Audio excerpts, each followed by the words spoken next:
It's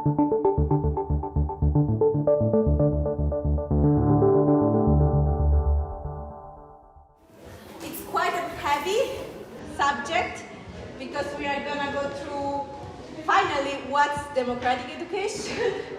So let's define it, the core philosophy, the history, and the different models. It's a bit of a challenge to do it in less than 2 hours. But I know that many concepts I might just run through it and we would rediscuss over the course of those days. So let's say this is a general overview. Then if you have specific questions, we have a Q&A session. But I also know that some topic we will go into detail during this week. So this is more the general overview. Okay. So what we are going to do, we already did the walking survey. We're going to have a first part of presentation in which I explain you what's the main definition of democratic education and a bit of historical context, like how it became what it is now. Then we try to do an exercise. And then a second part of the presentation is about the different models of democratic education that exist nowadays, or some of the most common renewed models, and the practical application. Again, an exercise and Q&A session, and then a closing walking survey. Okay, let's go.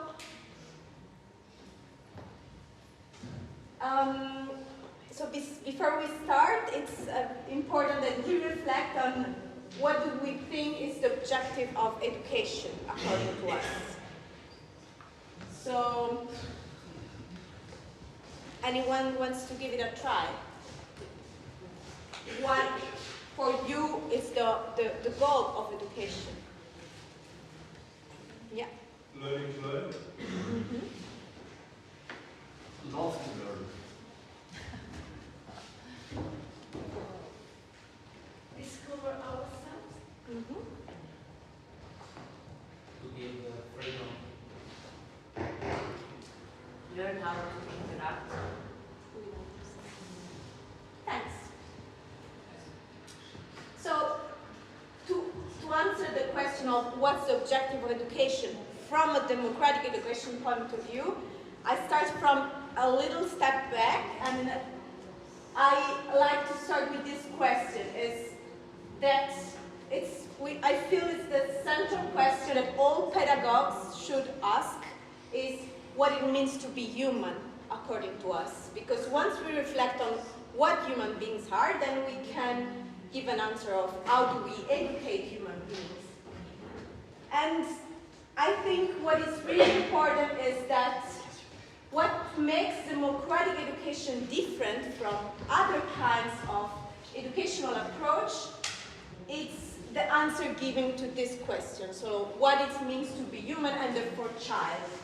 So what we're going to do today is actually dig into this ontological difference, and then for what is democratic education, the possibility but also the limits that this approach could have. So what it means to be human in a more classic education, I guess Maggie already touched up on that, and Matteo yesterday as well. I like to quote, Pizze is professor in UCL University in Brussels, in Belgium, but he's also one of the leader of the Green group in the parliament, and he writes a lot about democracy and education. And basically, he has a progressive standpoint. But what he says is that schools are not democratic places, according to him, and are not destined to be as such, because there is an asymmetry between children and teachers. So people who know and decide, and people that don't know yet. And Matteo was saying this yesterday.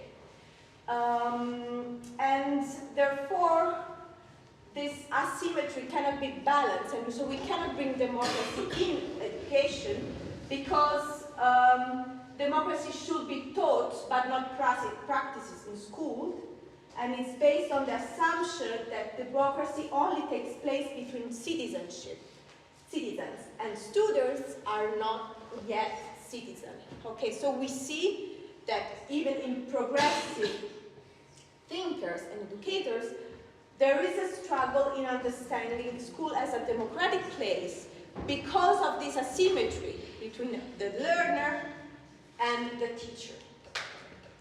And this, it somehow puts the children in a state of what we were saying yesterday, I'm not yet enough, I'm not yet a citizen. And what I like to make a comparison with the feminist movement. And this is one of the most renowned books of Germaine Greer, The Female Eunuch. Her standpoint in the 70s was that women are not considered as women, are actually considered as men that miss a part in their body. So we are like eunuch, and we would never feel enough. We are never enough because we actually miss a fundamental apparatus, and we are all the time seeking to be as human, as a man. What's happening in most of education is the same process. So children feel like I'm not enough, I'm not a citizen yet, I still need to. And so this feels like complete imbalance. What's the different standpoint in democratic education, and what it means to be human and therefore children in democratic education? In democratic education, there is this willingness to dismantle the asymmetry between children and adults, seeing children as human, whole beings, with only less experience than adults, but still full human beings. And therefore, they are enough at every stage of their life. Now, I know it seems to many of you that's what happened also in schools, like what I get from many teachers, yeah, but we also think that their students are okay like that, but with the generating process of always teaching something, always asking them to be more, and assessing them more, you always make them feel this imbalance. And therefore, we arrive to the objective of education according to democratic education. So if we consider that we are all whole persons, the objective of education is just to allow children and adults to live a happy, ethical, and meaningful life. This is definitions that are always used in the context of democratic education. So we don't explain what's happy, ethical, and meaningful, because for every one of us it's different. But according to everyone's path, so the objective of education, of everyone education, should be able to allow a person to be happy, ethical, and meaningful life. And in this sense, this process, it's a process that is not aimed to feeling, sorry, I see a lot of talking, it's another process that allows children to be filled with knowledge, because it's in a democratic education, we say that children have all the curiosity and motivation to follow their own path, and if they are duly accompanied in their self-discovery journey.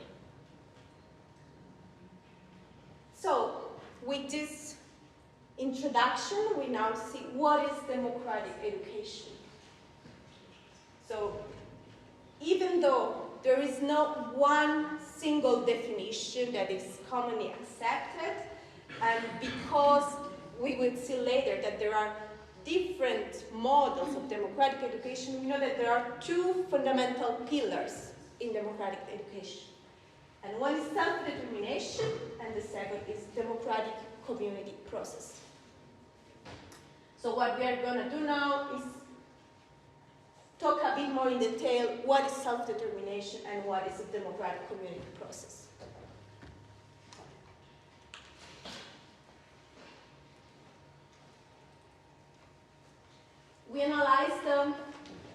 self-determination part through three lenses.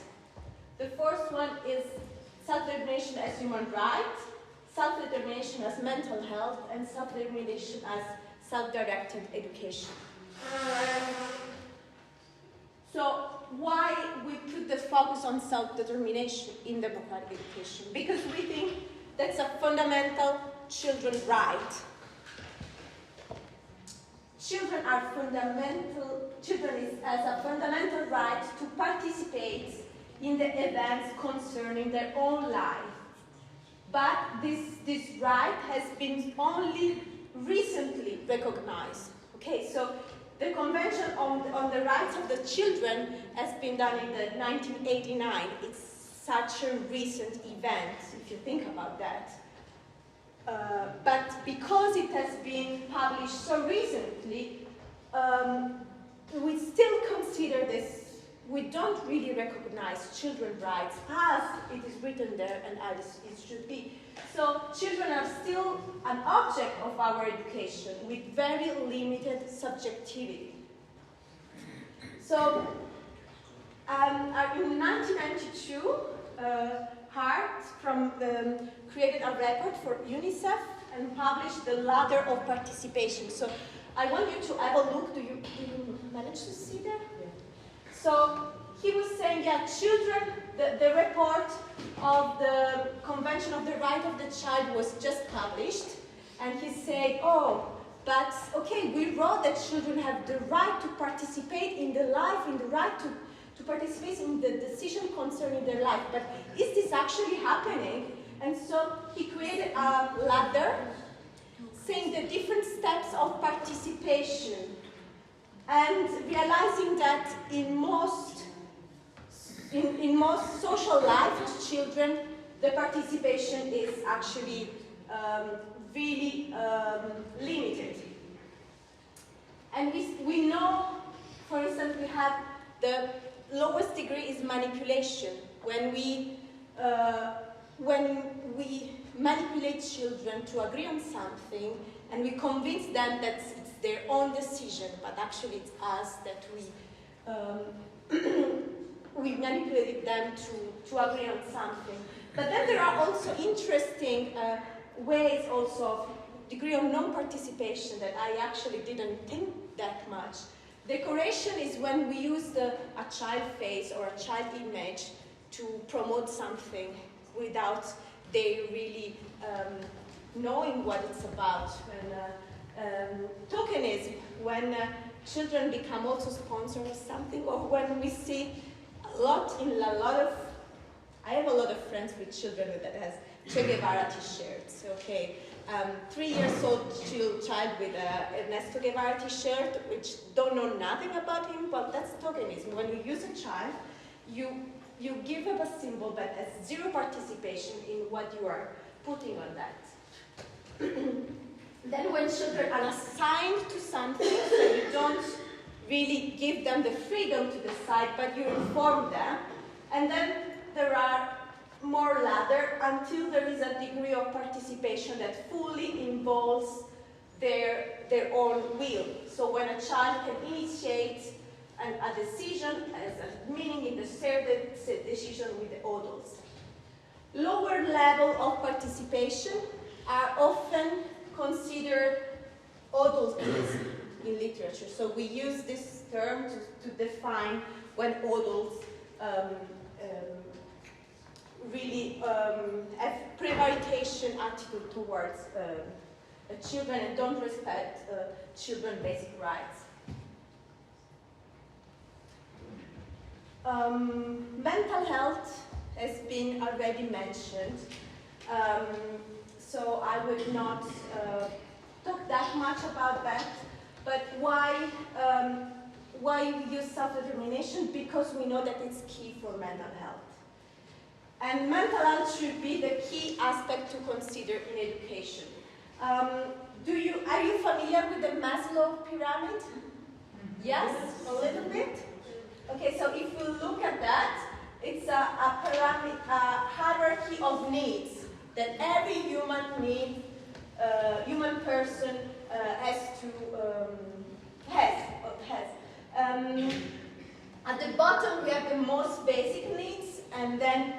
in the point of the pyramid we have the most sophisticated needs. And what's happening is that if we don't have those basic needs fulfilled, we will not be able to reach the top of the pyramid. So Maggie, you were mentioning the physiological needs of children that are basics to arrive to the cognitive needs. But also the psychological needs are fundamental. So if we don't allow an environment where children are mentally safe, we will never allow them to learn and have cognitive or hard skills. So that's important. That's why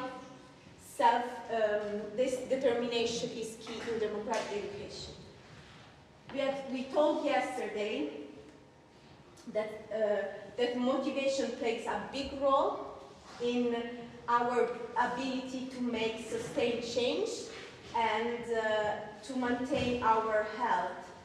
And school is a very important place where our mental health is built, and we will bring this all over the course of our life. So our tendency to be either proactive or passive, or it can be really influenced by the social condition in which we are raised. So, yeah. And another thing connected to what we said yesterday about soft skills is that Maslow agrees that in order to arrive to a certain level of cognitive skills, you need to have meta-motivation skills. It's what yesterday we were discussing. So it's not only ability to have your psychological and psychical, so soft skills, but also an ability to reflect on them and an awareness of yourself before being fully aware of having cognitive abilities. The third point is the self-directed education. Matteo and Aurelia will have a full presentation about that later, so I'm not gonna talk about that. But we already mentioned with Maggie what is self-directed education. It's an education that is completely initiated and followed by an internal motivation. And I'm just gonna read you this. It's a very interesting publication. The paradox of achievement. The harder you push, the worse it gets. Desc and Ryan are the best authors on self-directed learning in psychology, and they say that's the paradox of achievement. The more you push someone to get a result, the less you're going to achieve. So that's why in democratic education we really aim at having self-directed learning environments. The second pillar, it's not connected with the self, it's connected with the community. And it's the democratic community process, which is the sort of boundary to the first pillar. It's the content of the first pillar of self-directed.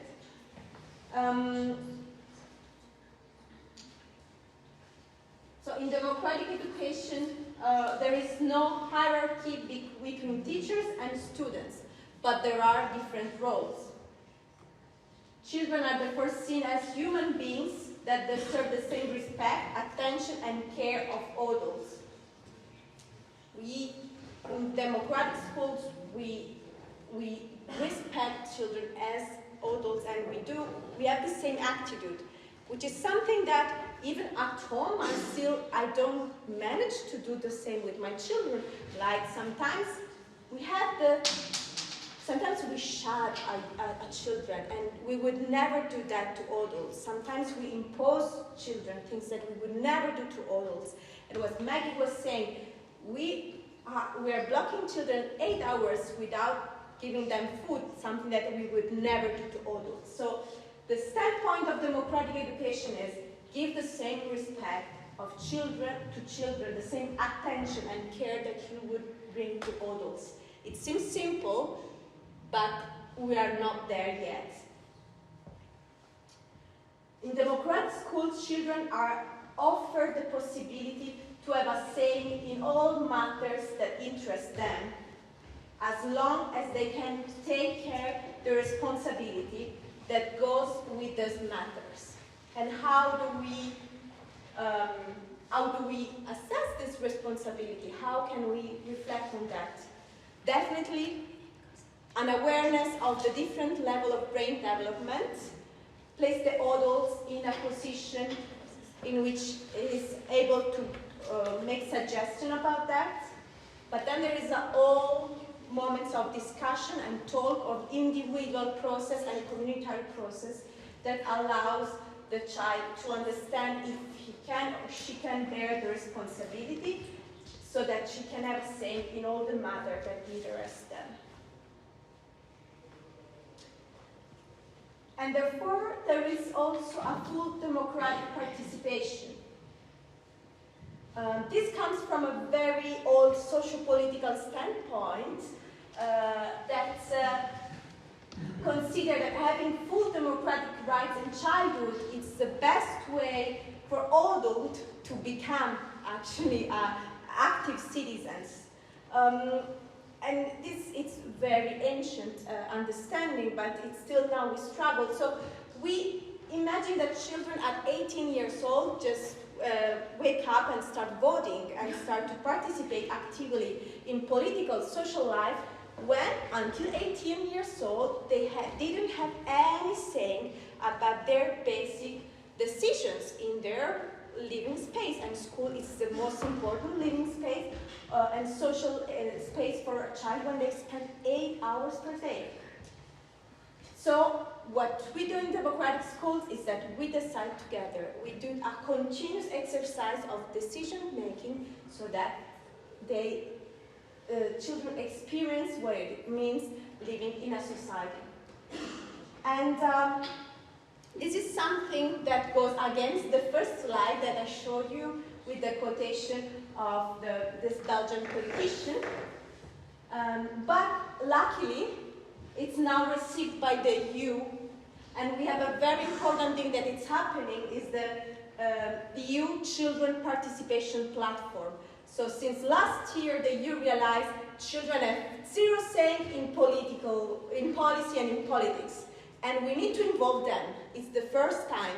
And so now the EU is launching this huge platform of participation in which children will be interviewed, invited to conferences, to talk, and they will start have a say about that.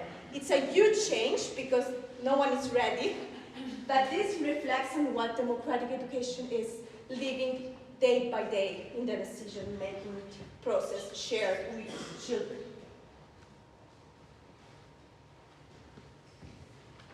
Okay, so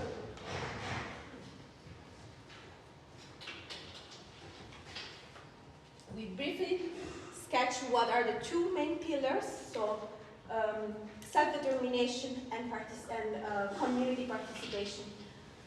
But how did we arrive there? It's very interesting because the history of democratic education starts from more or less the mid-19th centuries in very different places around the world. And they produce very different, like similar but different viewpoints on democratic education that still exists.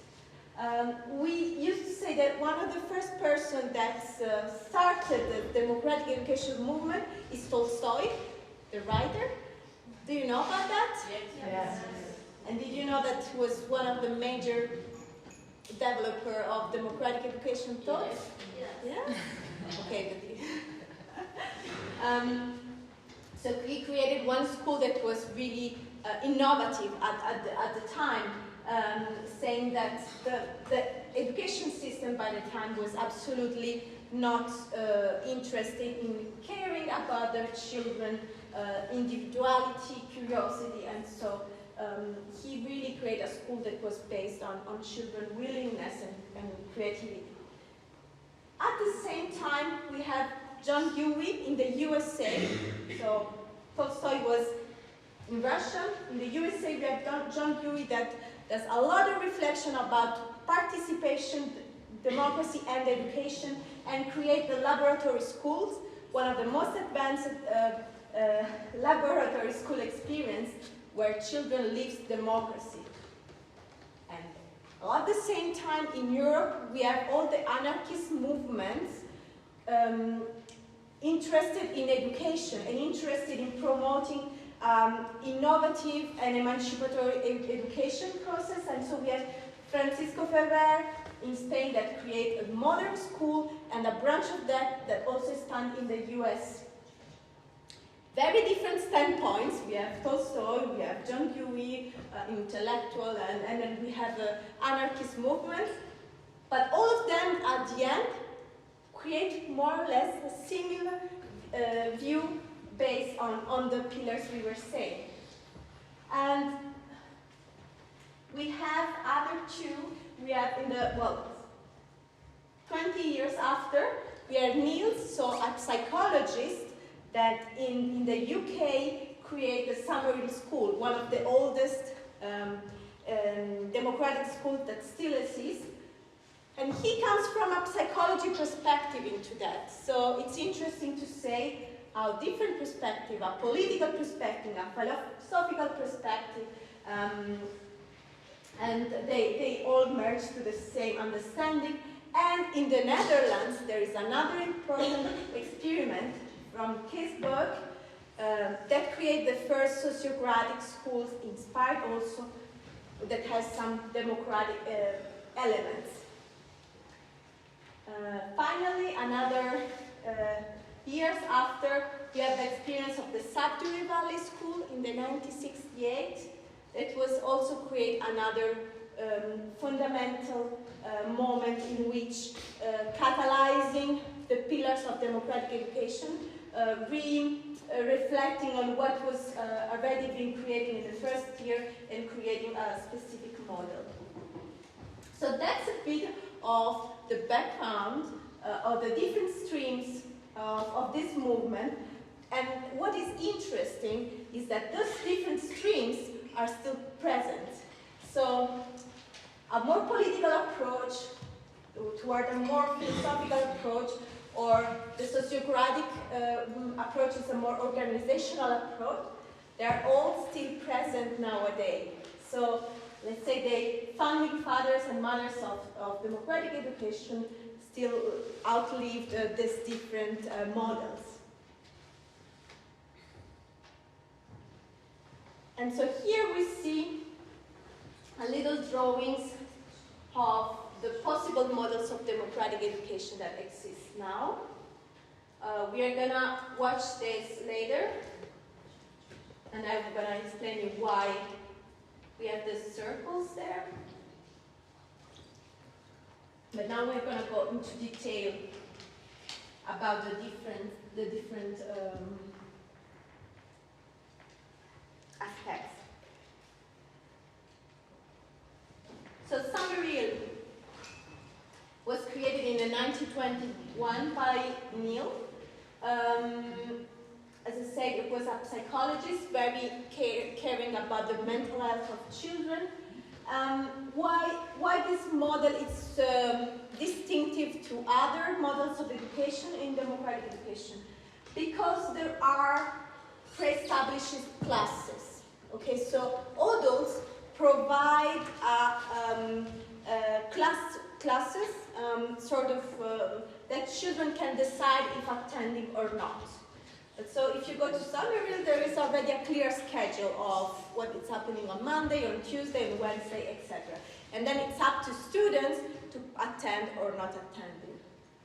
With the time, children and students also participate in the co-creation of those activities and the decision. But there is a set of offer provided by the adult. So that's an important aspect that's not present in other models.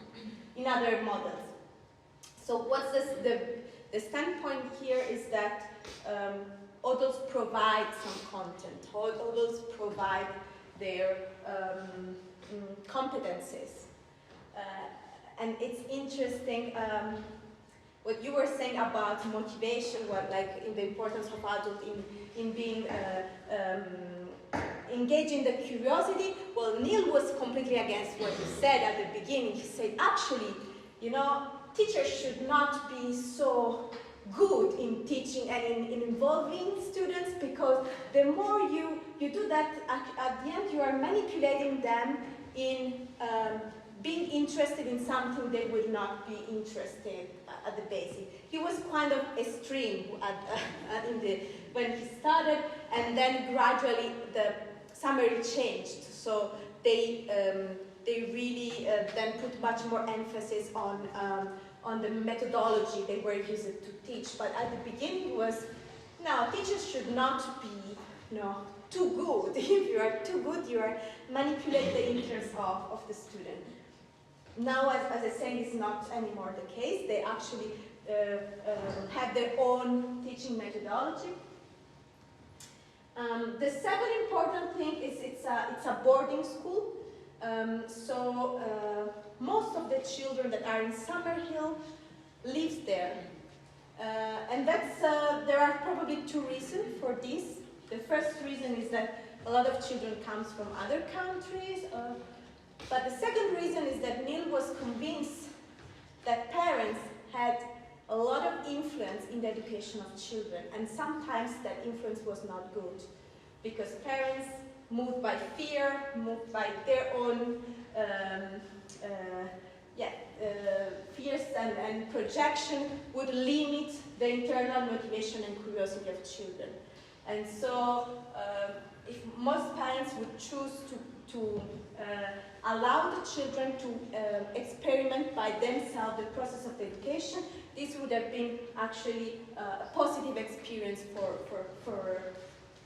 the children. So maybe what I can add is that all decisions are taken together in Summerhill in circles. But there is an assessment, and that's, I think there was a question about special needs. In Summerhill, every child is accepted and not considered according to any need.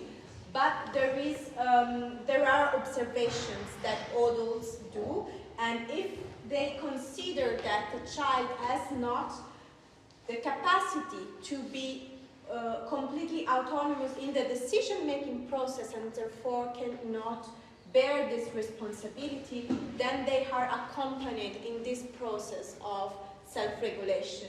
And it's not because they label them to having any specific special need, but they have a whole process of how to accompany children that feel are not equipped with the possibility to decide by themselves and to follow their own path yet. So, freedom or license is the most important quote by Neil, because when he started, and in his book it was clear, it's full of a lot of examples of, he was saying it's important that children decide about what to do, and then a lot of moms come and say, I let my child free and he was jumping all around and destroyed my piano. Yes, it's so beautiful that he can decide. And it's like, no, it's not really what we aim here. It's not that you can do whatever you want. So it's a freedom of decide about your own path,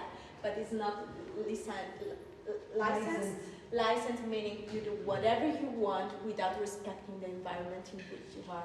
And so that's the most important pillar in democratic education, that the self-direction and the freedom comes with the responsibility of being in a group, of setting up rules, and being responsible also for yourself or your own path. Somehow the Summerhill model inside the democratic education movement, it seems like opposite to the Sudbury School. Sudbury School model, it's inspired by the first Sudbury School that has been created in the 1968 by Greenberg and others, parents, professors. in the US, in the Sudbury Valley. What's a distinct feature is that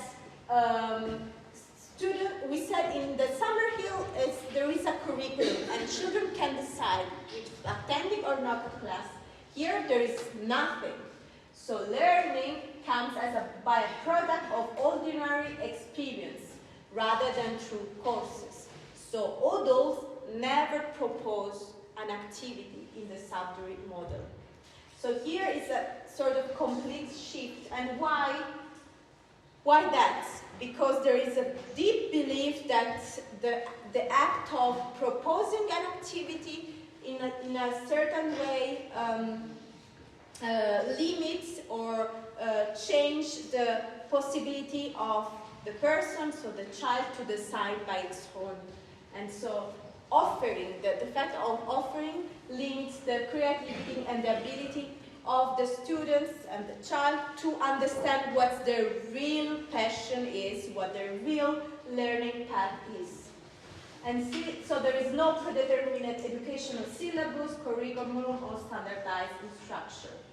No classes proposed to students unless they request that another staff prepares them a lesson. So if a child decides, I want to teach math and I'm not able to learn it by myself, goes to another staff and say, I want to have a program of math, probably the adult would say, are you sure about that? And after that, the adult is there to support the learning and so to create classes. I really recommend, that's the most important book on this topic. It's the experience of Greenberg in the school, that it's still open. And it's also full of anecdotes and examples of how it works and how students that never did a math course at 12 or 13 years old decided to have to go in detail about math, and in 2 weeks they basically catched up on a program of 6 years because they just were extremely motivated. And one of the symbols is this guy that is fishing because in what happened in Summerhill, in Sudbury schools, is that a lot of children are involved in ordinary activity of life. So they cook, they fish, they jump, they play, there's a lot of playing. And then one of the first children enrolled just spent a lot of years fishing and fishing and fishing, and parents started being worried, like, okay, will we become a fisherman? But they were kind of high-level educated parents and worried about my child becoming just a fisherman. What's going on? And then after that, he just stopped and he used all the skill he learned during the fishing to then do another job, which was highly successful. But what were those skills? Was the perseverance in learning how to fish, was the need to focus, was all this kind of set of knowledge about himself that he used to do other jobs in life. But this possibility that the child experienced years and years doing what he wanted and exploring himself was really useful to find at the end the path that he wanted to pursue. And so this book is full of examples about that, and you can find a lot of other examples on the internet and in the website of the Sudbury Valley School. A second important aspect that needs to be mentioned is the more, let's say, political aspect of this school. In Sudbury, they use direct democracy, meaning there is a majority of vote. So all the staff gathers and votes as a majority.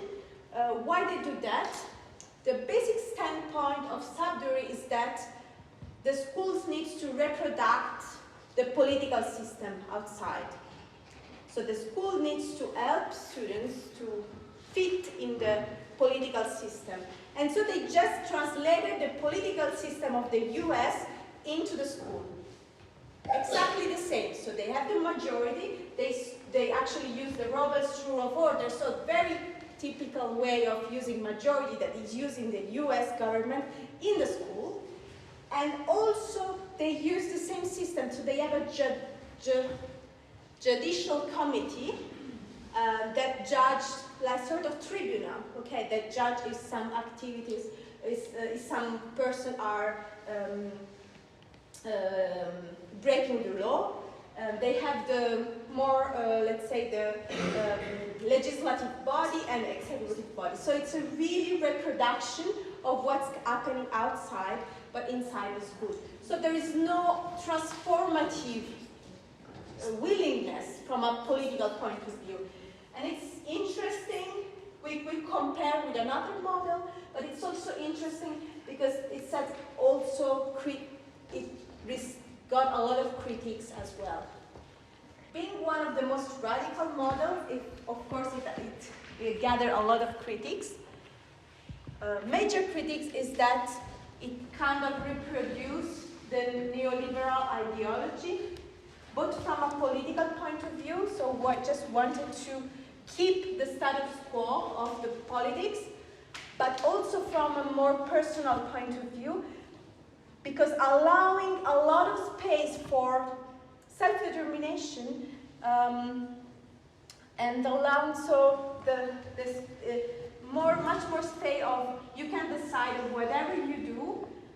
For some authors might create persons that are more just concerned about themselves and not that much about the relationship with others, because they say if you spend all your time deciding what to do from one thing to another and not that much time into community, then it might create persons that are just individualistic. And so that's one critique that is sometimes moved to this model.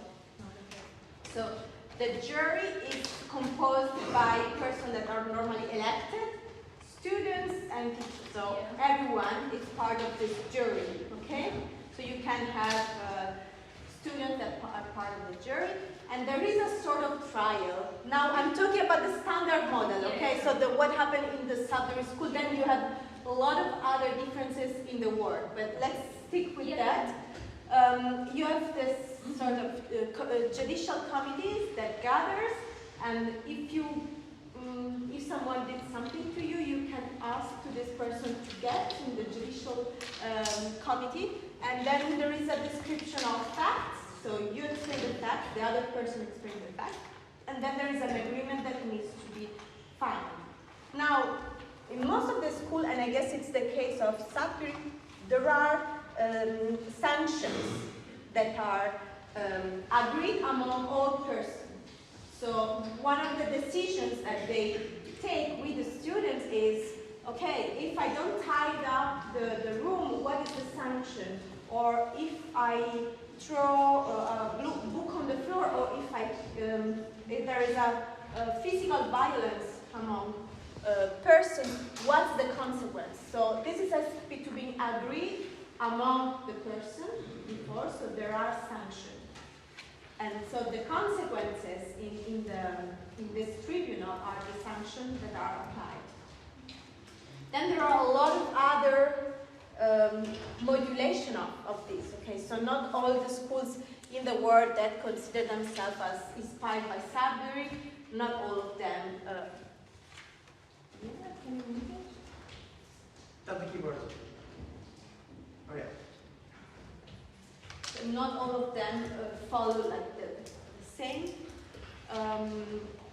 But so the way it's structured is that normally there are different commissions that take care of different aspects. One of these is the judicial committees. It's very typical that in Sudbury schools, parents are completely outside, so are not considered in decision-making process, are not considered as part of the school. The part of the school is the living community. And this, in some case, could sound extreme, like when an adult staff wants to talk with the parents of a student, has to ask the permission to the student first, because they have to respect the person, so without going and talking directly to another. So that's the level why parents are really outside the subject. Yes, the parents are not part of the community, of the decision-making community in the Sudbury school. Yeah, Okay? And yeah, because it's not part of the school life. So they are, of course, there is communication that's going on, but they cannot take any decision, because decisions are taken by the person leaving the school. So Teachers and children. yeah, the children and all those staff. And do the children live there? They No. live there?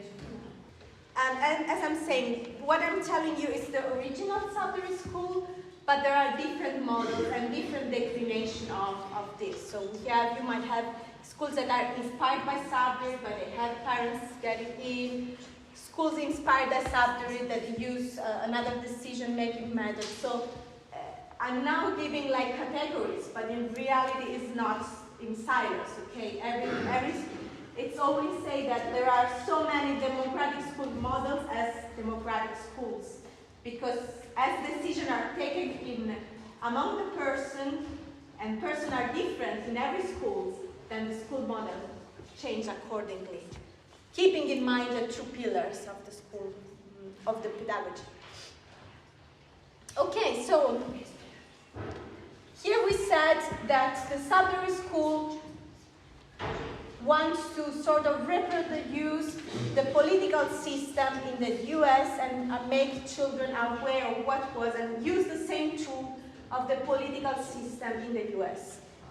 The other important model that is inside the democratic education world is the libertarian model that comes from a completely different standpoint. Here we have a really transformative willingness behind. So it's not we want to reproduce the system inside the school, it's that we want to use the school as an emancipatory tool to transform the reality, in particular the political reality. So the libertarian model comes from the anarchist tradition. As I was saying, the Francisco Ferrer, the model school in movement in Spain, in the US, Emma Goldman, many anarchists that worked a lot in pedagogy, LaRouche in France. A lot of anarchists were considering the revolutionary importance of education, and that they consider that the way to change the world is through education and is through maintaining a free will, the free will of the children. And so the main difference between, let's say, the other democratic approach, it's not that much in how the activities are done in the schools, because they might be quite similar, but much more in terms of their philosophical and political ideas behind those ideas.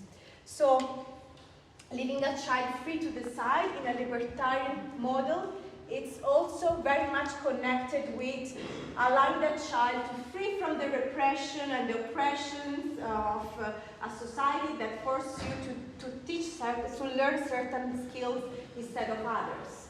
And so free the person from external oppression, and even more, the second pillar of community decision making, it's oriented by the fact that only by deciding all together we can create an alternative to the system.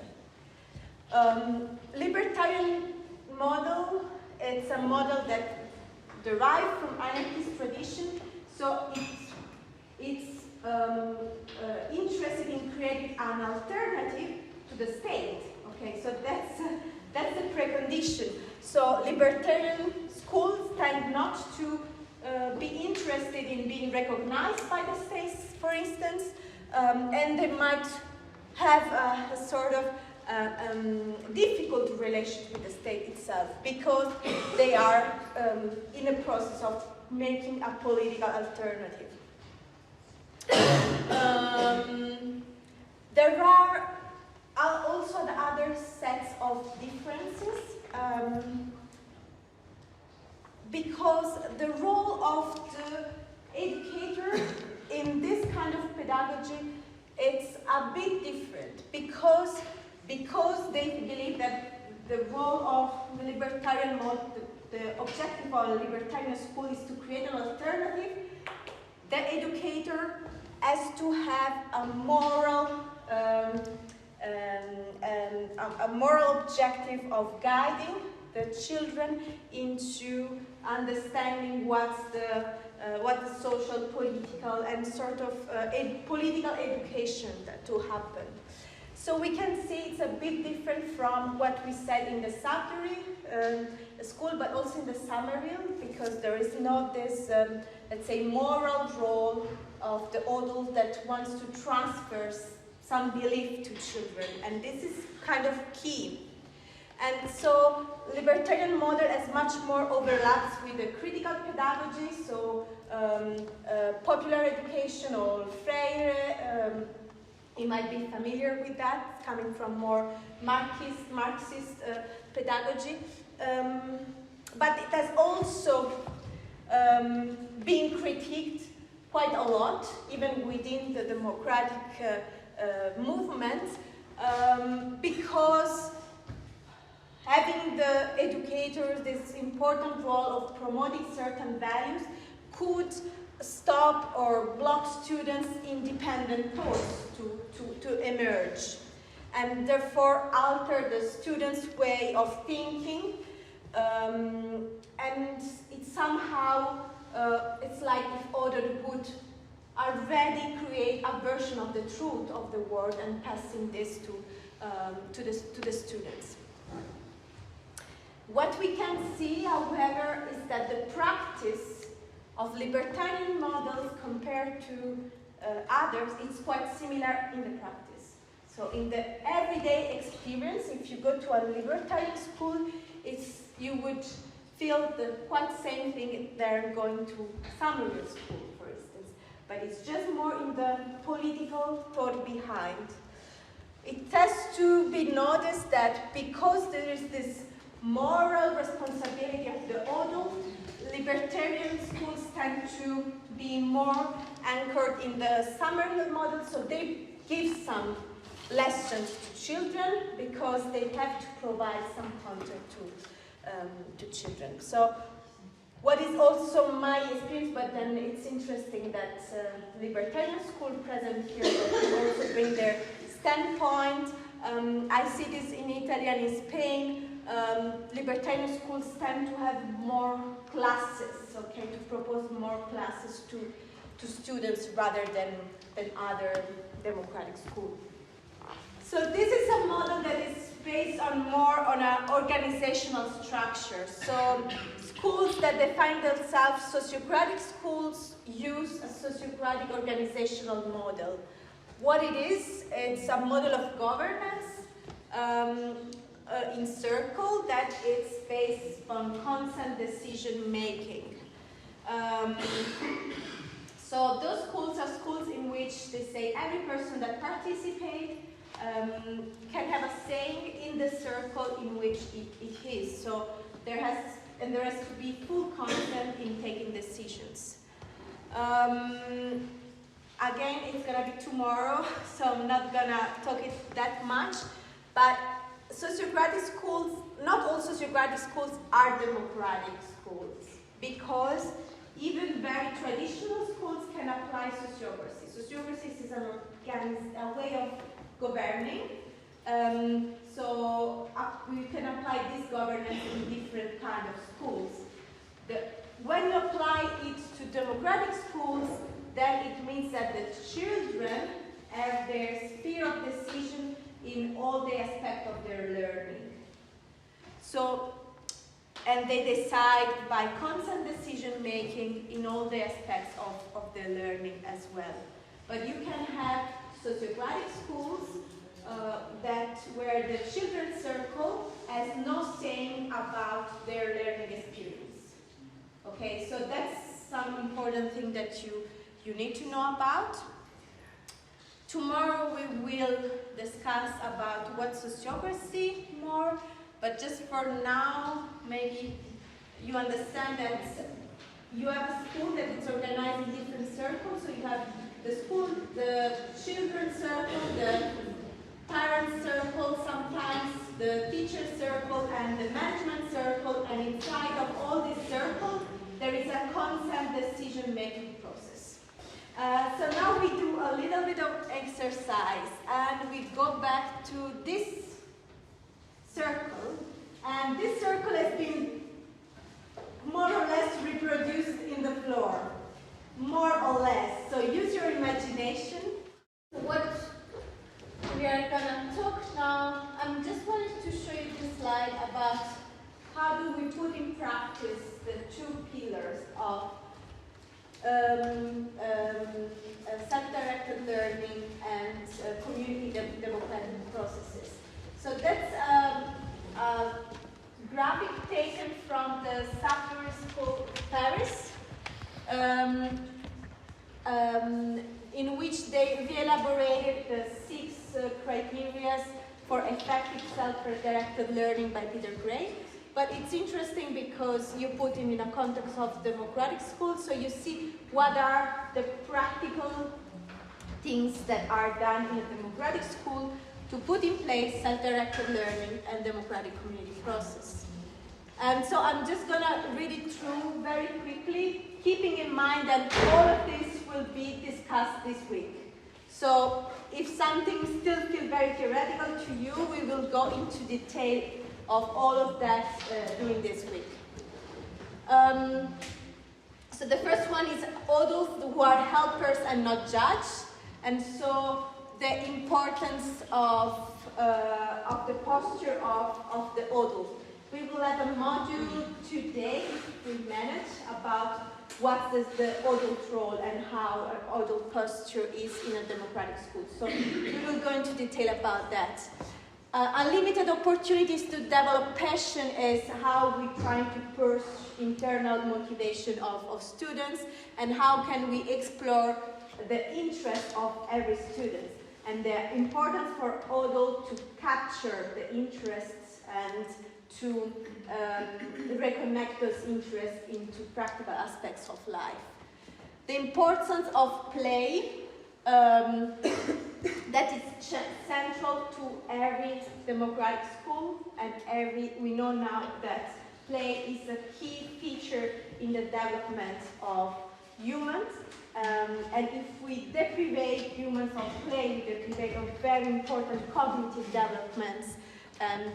And so it's a fundamental and ecological aspect that we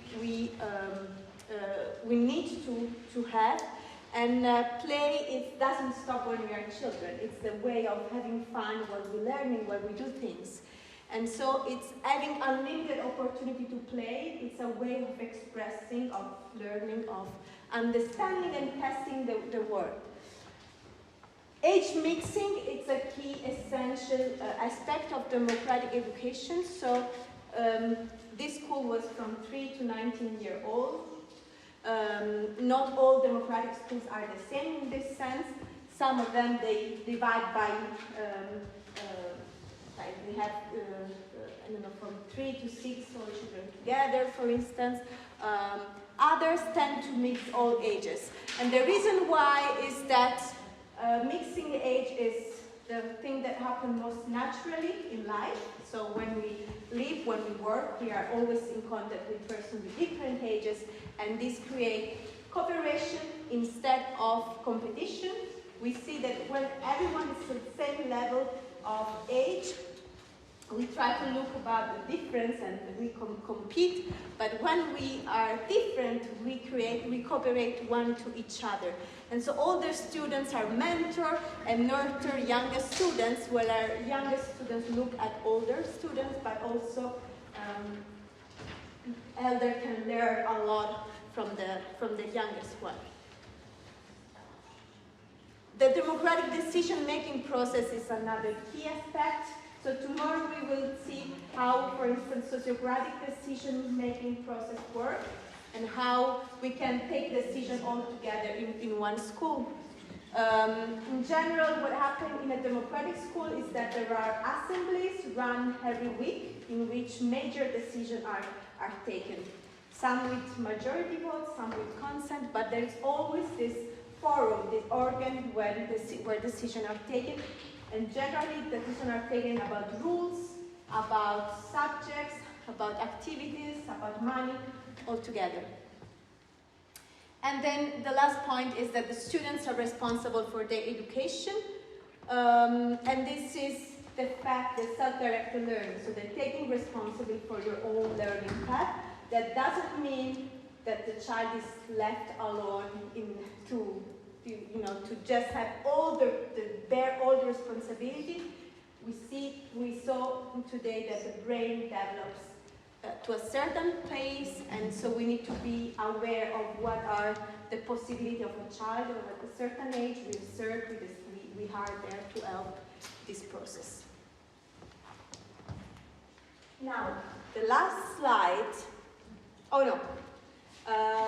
Yes, we have an exercise. So, imagine that you are at 12 years old, that you are yourself at 12 years, and you are going, that you are yourself when you were 12 years old, and you are going to a democratic school. And you have to decide, you can decide what to do in your week. So the exercise is to plan your week, how you're going to spend, what are you going to do if you are going to do anything. And this is one question. And the second question is, imagine you would have done this during your education. Would have this impact the way you are now, and how? So we have these two questions. Is it clear for everyone? Yes? The first one was The first one is, you are yourself when you were 12, okay? And you are in a democratic school. You can... during the conference. Yeah, it's just a real joke. So you can play with reality in this.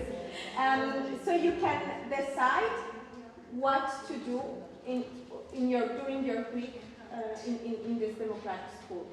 And the second question is, imagine you would have done this for a long time. How would this have affected, if anything would have changed about you, about how you are now? The last slide of this presentation is, okay, how can we incorporate, or is it possible to incorporate aspects of democratic education in state school? It's an oxymoron or a possibility. If we are here, it's because we believe it's definitely not only possible, but it's important for this to be done. There are already examples of state schools that included aspects of democratic education. I'm thinking about the LAP, it's the Lycée Autogéré de Paris. It's a secondary school in Paris that since the 70s or 80s, now I don't remember anymore the exact time it was created, but so since decades exists, and it's a public high school in which it's self-directed. Okay, so it's a big high school where decisions are taken together with students, and where it's not compulsory to follow a curriculum. If you go on YouTube, Lycée Autogéré de Paris, there is a very nice 10 minutes short documentary that goes there and explains how it works. So that's definitely a sign that can tell us, yes, it works, it can work. Of course, it was a particularly lucky period in which this high school has been created. There was a specific politician that was lobbying for this school, but then it remained. It's one of the symbols of how self-management can work, even when we have big numbers of students, and even in a public school.